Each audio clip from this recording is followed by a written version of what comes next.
Chuck Norris has never been the type of guy who speaks louder than he acts. Whether he was roundhouse kicking bad guys on Walker, Texas Ranger, or breaking boards in real life, he established himself as a man who remained calm, respectful, and kept his personal opinions to himself. He wasn't the type of guy to get involved in Hollywood drama. But recently, things have shifted. In a dramatic and tearful moment, Chuck finally broke his silence, and what he revealed stunned fans. For the first time in history, he spoke out against 5 actors whom he detests. No one would have thought this of the man known for keeping things businesslike. But perhaps that's what makes it all the more significant. After decades of silence, Chuck felt that it was time to set the record straight. So what got the martial arts legend to eventually break his silence? And who are these actors who riled him up? Early life and career. Chuck Norris was born on March 10, 1940, in Ryan, Oklahoma. His mother Wilma was Irish and his father Ray D. Norris was Cherokee. Ray had lots of different jobs. He was a World War II veteran, a mechanic, and a bus and truck driver. Chuck was the first of 3 brothers. His younger brother, Wyland, once said to Chuck he wouldn't live past 27. And tragically, that was correct when Wyland died during the Vietnam War in 1970. When Chuck was 16, his parents divorced, and he and his mom and his brothers moved to Prairie Village, Kansas, and later to Torrance, California. Chuck did not have an easy childhood. He said he was shy, not very sporty, and just an average student. His father wasn't around much. He'd go on drinking sprees, which made things even more difficult at home. All of this made Chuck very introverted in his younger years. In 1958, Chuck enlisted in the U.S. Air Force and was deployed to South Korea. That is where he acquired his nickname, Chuck, and learned about martial arts, Tang Soo Do to be exact. He worked diligently and ultimately attained a black belt. Upon returning to the U.S., he continued working for the Air Force in California, and eventually opened up a martial arts studio while he waited to be hired by the police department. Initially, Chuck was not a champion of martial arts competitions. He lost some matches at the beginning, but persisted. In 1967, he began to win top tournaments and even defeated prominent names such as Joe Louis. He also opened additional karate schools and instructed celebrities such as Steve McQueen, Bob Barker, and Donny Osmond. Chuck's final competitive martial arts loss was in 1968. In the same year, he won the middleweight karate championship and retained the title for 6 consecutive years. He finally retired undefeated from competition and became close friends with Bruce Lee, whom he met while competing. In 1972, Chuck starred as the main antagonist in Bruce Lee's popular film, Way of the Dragon, which did exceptionally well at the box office and established Chuck in the public eye. Later, he took up other film roles and enrolled in acting school, inspired by advice from friend Steve McQueen. His breakthrough as a lead actor was in Breaker Breaker in 1977, and then in Good Guys Wear Black in 1978. That movie, produced for a shoestring budget, earned millions of dollars and established Chuck as America's first major martial arts movie star. His films were notable because they took place in the U.S., and featured American plot lines unlike the Hong Kong kung fu films popular during that period. In 1979, Chuck Norris appeared in A Force of One, a karate champion who assists the police with a case. He did this film alongside promoting his previous film, Good Guys Wear Black.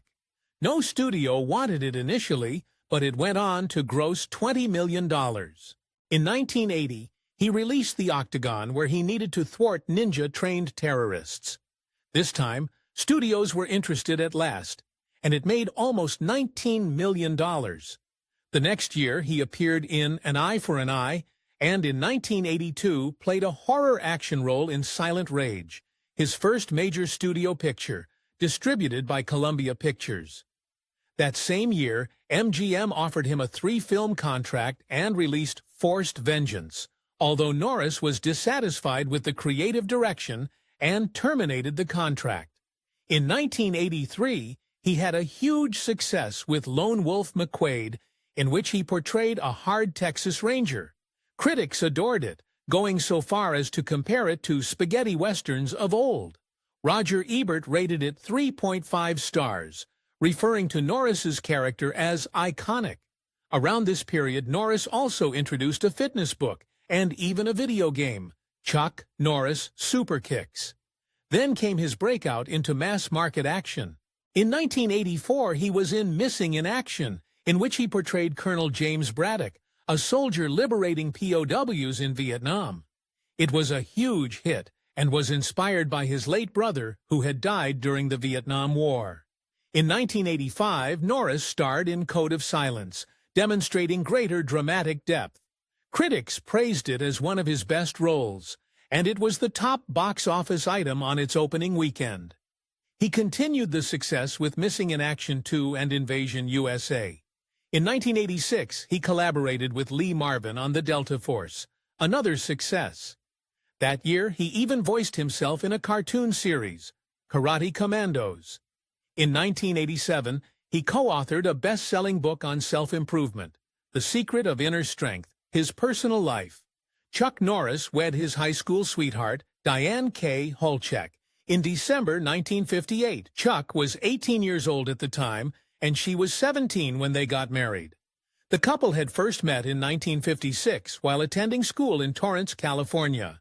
They later had their first child, a son, in 1962. Chuck got another child, a daughter, the next year from a brief affair outside marriage. Then in 1964, he and Diane had a second son, Eric. Chuck and Diane divorced after being married for 30 years. They broke up in 1988 while he was shooting the Delta Force 2 and formally divorced in 1989. Years after that, on November 28, 1998, Chuck got married again and fell in love with Gina O'Kelly, a former model who was 23 years younger than him.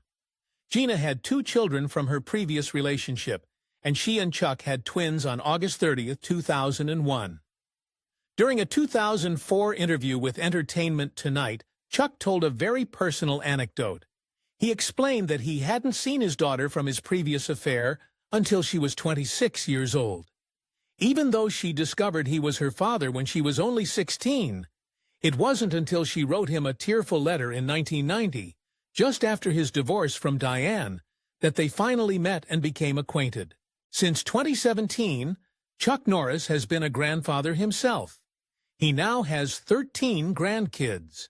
Through his adventures with family and love life, his path was rocky at best, but he's always had the effort of maintaining contact and assuming responsibility and political interests. Chuck Norris is a self-professed conservative and firm believer in Republican principles.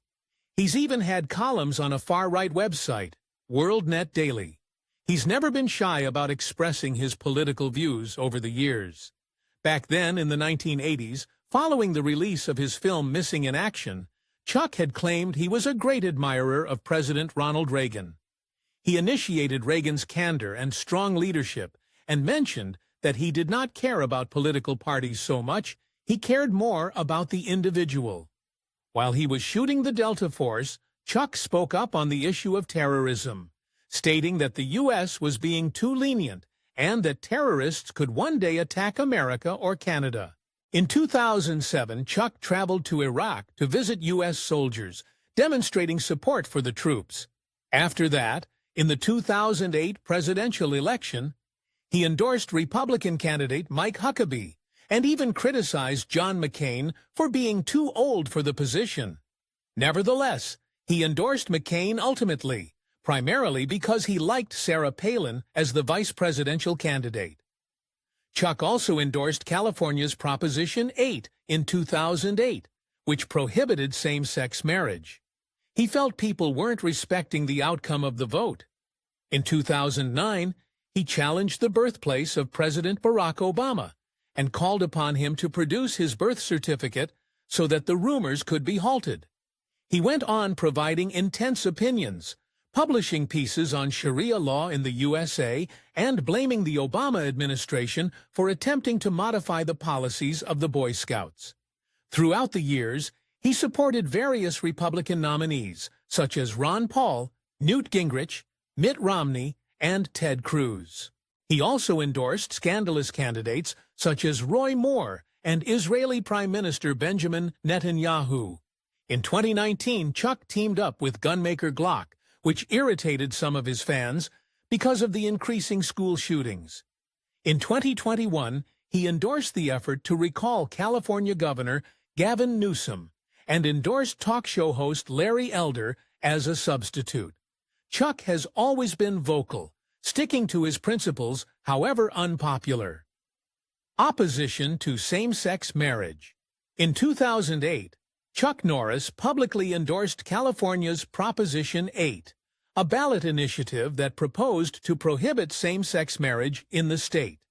His public endorsement of the proposition, which attempted to codify marriage as a union of a man and a woman, created widespread controversy and criticism from LGBTQ+ groups and allies. Norris countered his critics by claiming that the votes cast for Proposition 8 were never aimed at stripping any group of their rights, but were intended to maintain some beliefs regarding the limits of marriage. He compared protests against the passage of the proposition to anarchy, pointing out that supporters were protecting their sincere beliefs. Critics also contended that Norris's endorsement of the proposal helped to further marginalize LGBTQ+ people and perpetuated discriminatory sentiment.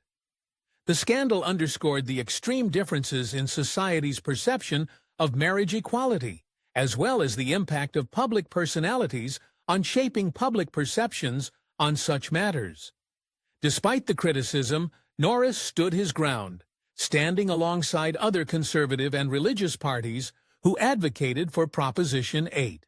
The proposal was later deemed unconstitutional in 2010, but the controversies surrounding it highlighted the continued fights for LGBTQ+ rights and acknowledgement in the United States. Norris's participation in the Proposition 8 controversy is still a prime example of how celebrity endorsements can influence political and social discourse, especially on matters of civil rights and equality. Criticism of Walker, Texas Ranger, Chuck Norris's TV show. Walker, Texas Ranger, 1993 to 2001, received large amounts of popularity for its action scenes and depiction of justice. It also attracted criticism for its portrayal of violence and the police. Critics contended that the show romanticized vigilantism and excessive force. A 1993 review pointed out a scene in which Walker shuts up a complaining suspect who is not being read his Miranda rights with a jaw-breaking kick, implying that such depictions might affect real-world attitudes toward law enforcement and justice. Furthermore, a 1995 UCLA study quoted the series for extended graphic hand-to-hand combat scenes, sparking concerns about its effect on younger audiences. Norris defended the show's content, emphasizing that the action was framed within a moral context. He stated, "There's a lot of action, but it's all done with a moral background. It's justice fighting injustice."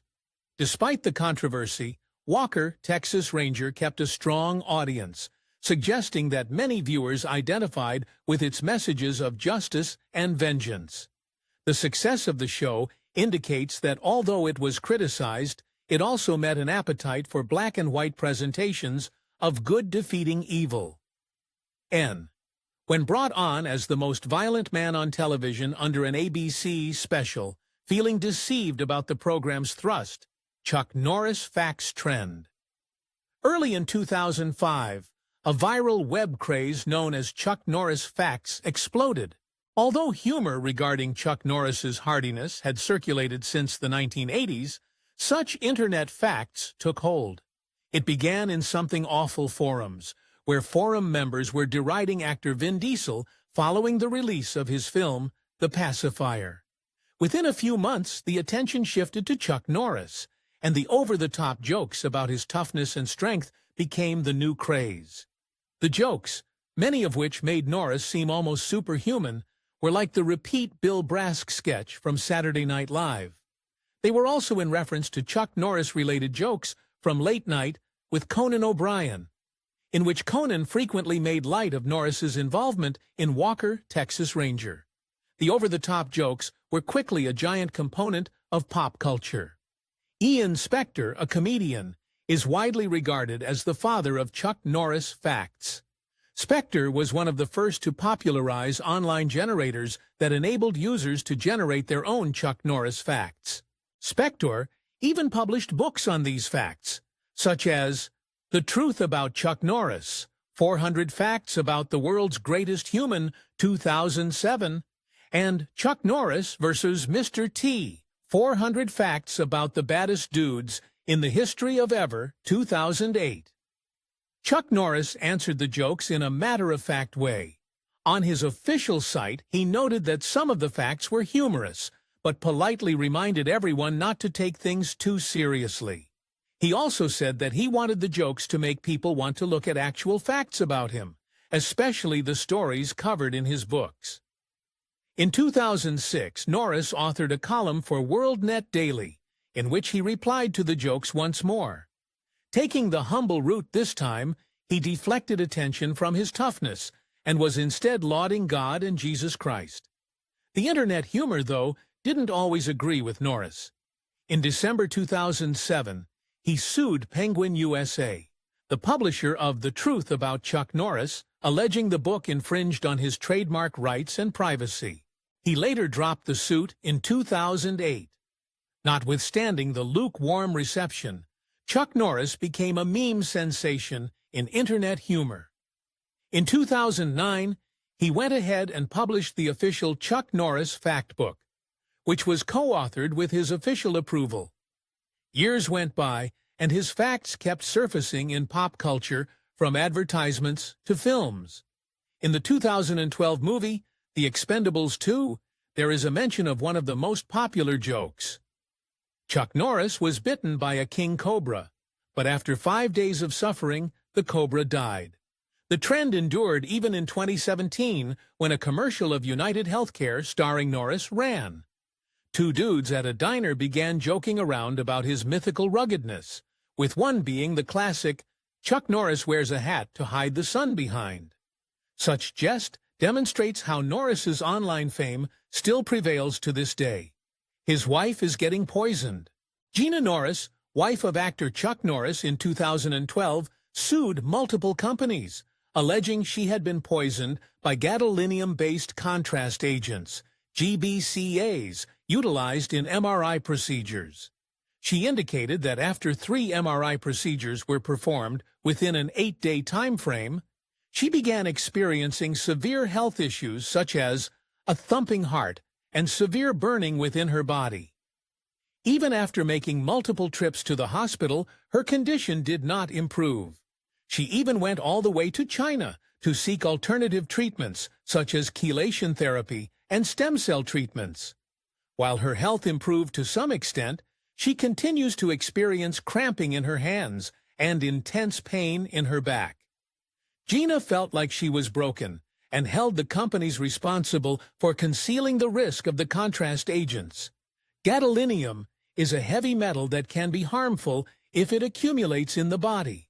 In general, MRI contrast dyes are engineered so that this cannot happen using a chelating agent that attaches to the gadolinium, allowing the body to eliminate it more easily through urine. GBCAs were first utilized during MRI scans in 1988. It has been discovered, however, that the body might not always be able to eliminate all of the gadolinium, and it can build up in areas such as the brain, bone, and kidneys, even in individuals with normal kidneys. In 2015, the FDA provided a warning regarding the possibility of gadolinium buildup in the brain.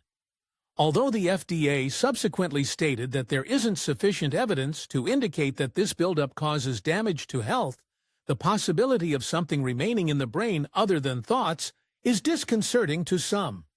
Gadolinium contrast agents have been found in research to potentially create problems such as kidney failure, pancreatitis, and neurological issues in both animals and humans.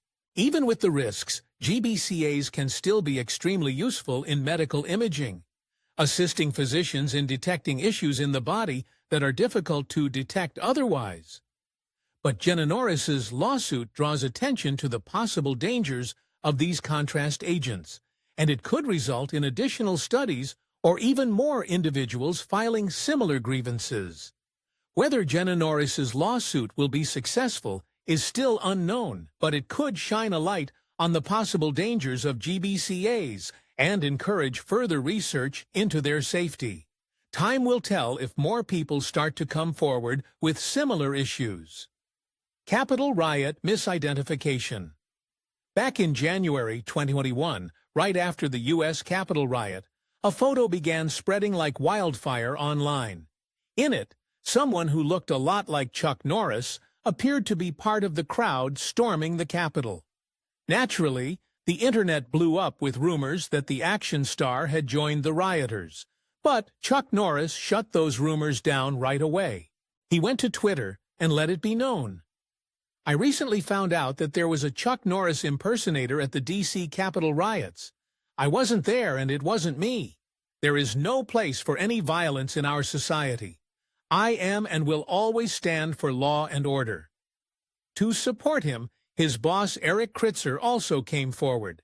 He claimed Chuck was nowhere in Washington, D.C. that day. In fact, he was at home with his family at their Texas ranch. Kritzer even joked that the man in the photo was much more handsome, obviously attempting to defuse the situation. Later, the mystery man in the picture was revealed, and it certainly wasn't Norris. By that point, however, the damage had been done. The photo had already appeared on and off across social media platforms, stoking all manner of crazy speculation. It was a typical case of mistaken identity, something that's becoming all too familiar in the digital era. This case highlights how simple it is for false information to spread on the internet, particularly when it's a celebrity involved. With viral photos and snap decisions circulating on Twitter, Facebook, and Instagram, it's more crucial than ever to take a moment and verify the facts before leaping to conclusions. Even the legendary Chuck Norris is not immune to being falsely accused. The whole experience is a reminder. Just because you see something on the internet, it doesn't mean it's real. In times such as these, a little fact-checking can be a long way. Now, let's talk about the actors Chuck Norris hates the most: Jean-Claude Van Damme and Chuck Norris. Before Jean-Claude Van Damme became a household name in Tinseltown, the Belgian-born actor had a long way to go and a surprising connection to Chuck Norris. During the 1980s, Van Damme was another wide-eyed young wannabe searching for stardom in Los Angeles. Having operated a Brussels gym and achieved some modeling and bodybuilding success, he boarded a plane for Hollywood. As with most struggling actors, he worked odd jobs to survive. He drove taxis, waited tables, and even appeared in small films. One of his earliest credited roles was as gay karate man in a 1984 film titled Monaco Forever. He also appeared in the breakdancing movie Breakin' the same year. But one of the more unexpected gigs he landed was as a bouncer at a bar called Woody's Wharf, owned by none other than martial arts legend Chuck Norris.